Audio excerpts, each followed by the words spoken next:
Meteorite mga bro, tinatawagan na daw ng Barangay Ginebra at 3 player ng Barangay Ginebra papakawalan na.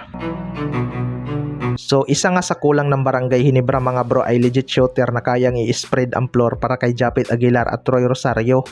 Mahalaga talaga sa kanila ang spacing upang makapag-operate ng maayos si Japit Aguilar at Troy Rosario sa painted area. Ayon nga sa source mga bro ay sinusubukan daw ng Barangay Ginebra kontakin si Meteorite.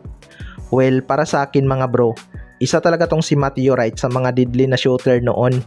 Malakli Thompson nga ang laruan nito noong nasa kanyang prime pa, pero lumipad nga ito pa Japan matapos i-trade ng Phoenix Fuel Master ang kanilang mga key player noon na sina Calvin Abueva at Vic Manuel.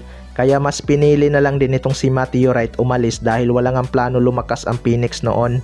Pero di ko lang alam mga bro kung may rights pa sa kanya ang Phoenix Fuel Master kung babalik siya sa PBA. Kamakailan lang ay umuwi nga ito ng Pinas at nanood ng PBA kaya malaki talaga ang chance na makakabalik pa to. Bata pa naman tong si Meteorite mga bro at kaya pa nitong lumaro ng ilang season. Ang maganda pa dyan, mas nahasa nga sa ibang bansa ang kanyang shooting dahil key player nga ito doon. Panalo talaga ang Barangay Ginebra kapag nakuha nila itong si Meteorite dahil magkakaroon na sila ng matinik na shooter. Luluwag din ang painted area para sa mga bigman ng Barangay Ginebra. Sa kabilang banda naman mga bro, 3 player ng Barangay Ginebra papakawalan na. Karamihan nga sa player nitong Barangay Ginebra ay hindi na masyadong nagagamit, partikular na sa totoong laban mga bro. Ayon nga sa source ay posibleng 3 sa kanilang manlalaro ang bibitawan. Una nga dyan si Bonpi Sumal. Hindi na talaga nagagamit ng Barangay Ginebra itong si Bonpi Sumal mga bro. Okay naman ang kanyang depensa, kaya niya pa rin pahirapan ang kanyang ka-match up. Kaso pagdating sa opensa, napaka-inconsistent nga ng kanyang shooting. May mga nagsasabi na kulang lang daw to sa playing time, kaya walang kumpiyansa mga bro. Pero kung gusto niya ngang magka-playing time, kailangan niya talagang patunayan sa kanilang ensayo na deserve niya, 'di ba? Sunod naman ay si Nards Pinto.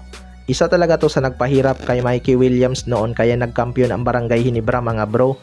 Ginawa nga itong primary defender ni Mikey Williams at di naman pinahiya ni Nards Pinto ang Barangay Ginebra dahil grabing upset nga ang kanilang nagawa. Kaso ngayon bibihira na lang din itong mabigyan ng playing time. Nakakapag-contribute pa rin naman ito kapag naipasok mga bro, pero bumaba na rin ang kumpiyansa nito. Sunod naman ay si Maverick Ahanmisi. Matunog nga napapakawalan na ito ng Barangay Ginebra ngayong season habang mataas pa ang kanyang trade value.